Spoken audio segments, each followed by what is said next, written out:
I'm not gonna lie, it's been like a week since I've been to the skate, maybe 2 weeks since I've been to the skate park. I miss riding my scooter, man. But you know, life catches up to you. Been out of town for a few days. It's been quite hectic. That being said, let's get into the skate park. Have a great session. Until like I can get shaft when I'm driving, that's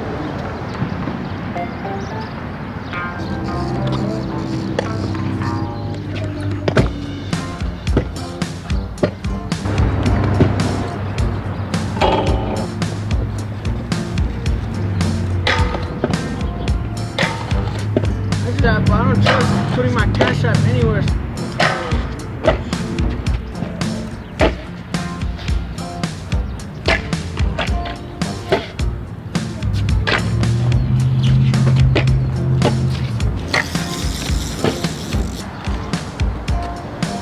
Bro, Bakersfield is so bipolar. One day it's like 85 degrees, and the next day the high is 59. Today the high is 59. Not a fan of it, it's very cold.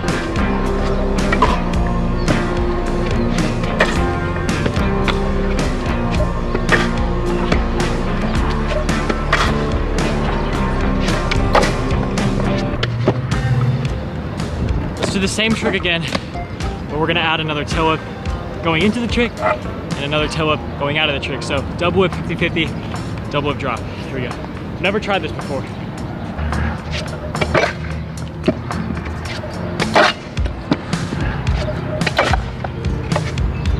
Oh, we got it, but there's too much of a long pause in the middle of the trick, so definitely gotta redo that. It's too sketch for my liking. Footage has been reviewed. I think I'm pretty satisfied with that. Let's hit another obstacle now.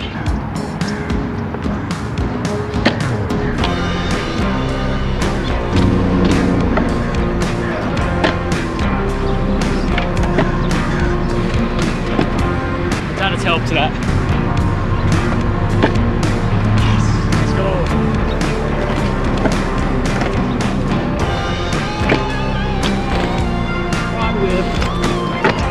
All right, I think it's time I teach you guys how to become better scooter riders. Whether you're a beginner level scooter rider or advanced and you just feel stuck at scooter riding, these 3 simple steps all apply to you guys. Not only does it apply to you guys, but it also applies to myself.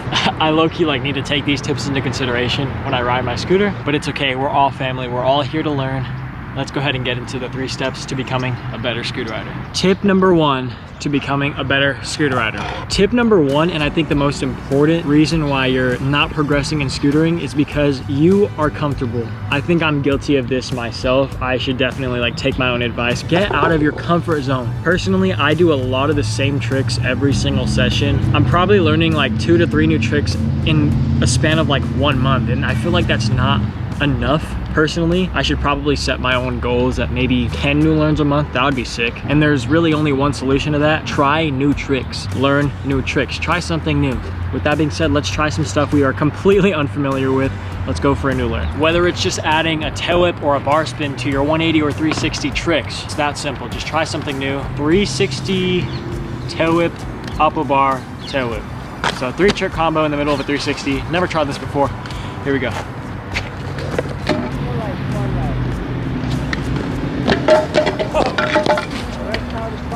Oh, there we go.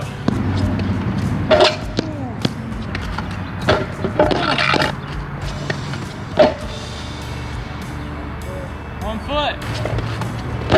Come on. It's okay, we're gonna land this. Few attempts in, it's looking not too bad. We're progressing, we got it. Another major added on tip I can add to tip number 1 is always try and have a camera on you. Always try and film yourself. Reason being is because you're able to look back at your footage. For example, I'm about to look back at this trick that I've been trying to see what my problem is. Figure out what your problem is once you review the footage and correct it from there. That simple, let's do it. Oh! Right there, bro. I'm gonna land it right now.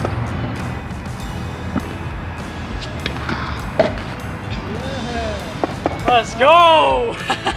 Yes! There we go. It only took me around 9 minutes to land a new scooter trick, which is pretty impressive for me. I usually take way longer than that. But we can't just walk away with only 1 landed. We gotta land 2. 2 to make it true. Let's run it back.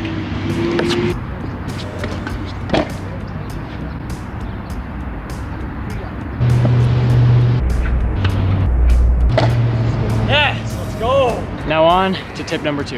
Tip number 2 I can give you guys to become better scooter riders. It's as simple as this. These right here. You guys know what these are? AirPods. AirPods are a no. Guys. If you're riding with AirPods, to warm up, completely fine. I learned this from some professional scooter riders back in the day. If you're riding with AirPods trying to learn a new trick, you're so focused on the music, the lyrics, the beat drop. When you're gonna land your trick, you wanna land your trick on the beat drop. That's just not gonna help you progress in scootering. You're so locked into your music that you're not focusing on the actual trick and the imperfections of the trick itself. So with that being said, don't ride with AirPods if you're learning a new trick. Warming up, all day. Trust me, you do not want these things. It'll help you in the long run. Now on to tip number 3. Now for tip number 3 of becoming a better scooter rider, I'm actually gonna take a break from the skate park and go over to the flatland area. Actually, let's go over to the basketball courts.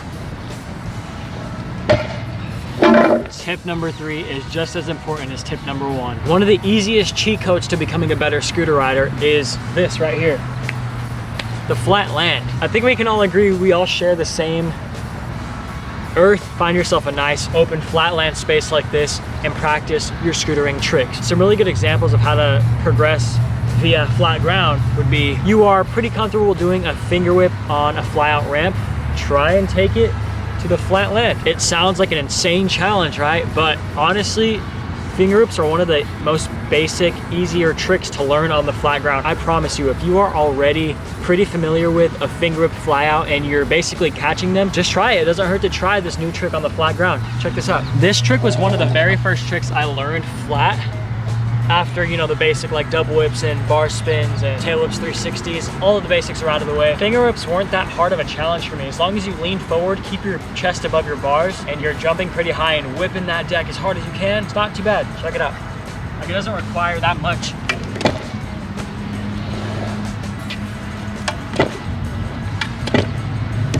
Can also apply for a kickless. Kicklesses might be a little bit more challenging to learn flat, but it's also not as hard as you think. Please go out, find yourself a nice flat open space like this and try new scooter tricks flat. Finger whips, kicklesses, and whip rewinds all seem like pretty crazy when you're first trying to learn those like bigger, more advanced level scooter tricks on the flat ground. They're not as hard as you think. And that doesn't just apply to the people that are in the intermediate to advanced category of scooter riding. This applies to everybody. If you can already double whip out of a ramp, why not try it flat? Try new scooter tricks flat. Flat is gonna be your best friend. Get really comfortable at learning flat. Once you've gotten really comfortable at flat, everything's gonna be a piece of cake at the skate park. Let's get some flat clips now. It's funny because I remember first learning triple whips flat. They were the hardest trick in the entire world for me. Like, I would try every single day struggling with these triple whips. But eventually, after about a few months of me consistently practicing that trick, I got so much better, and now I can catch triple whips flat, making it that much easier to learn even more tail whips over there at the skate park. Learn your flat tricks. It's a cheat code.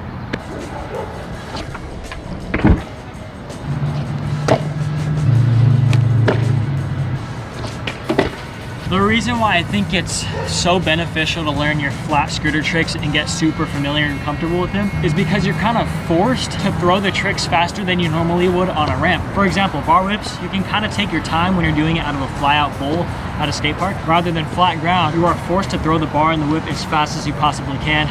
Whip bars, finger whips, ride flips, any flat trick, you're forced to do it faster. Now, a trick I'm personally trying to get more comfortable and familiar with has got to be the inward flat. That one you really have to muscle it around like as fast as you possibly can. But that is the point of this video, to progress, test your limits, to become better at the flat ground. Let's try a few inwards flat. Oh, these ones are on and off for me, I'm not gonna lie. Let's go. And if you also want to become a better scooter rider, this is an added bonus, added tip. You see this logo right there? That's mine. That's my last name if you couldn't tell already. Using my signature grip tape with my last name on it, it just makes you a better scooter rider. I don't make the rules. It's not confirmed that it actually works, but I mean, it works for me.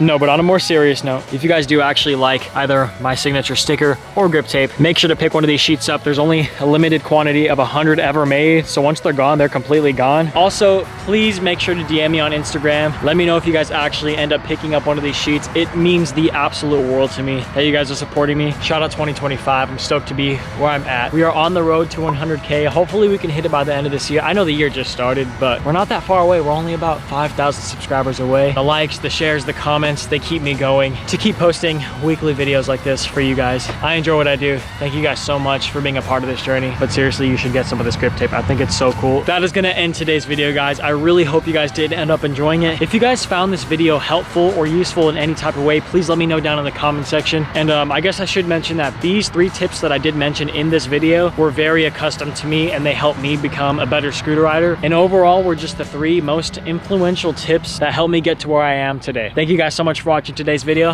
and I'll see you guys in the next one. Later, guys.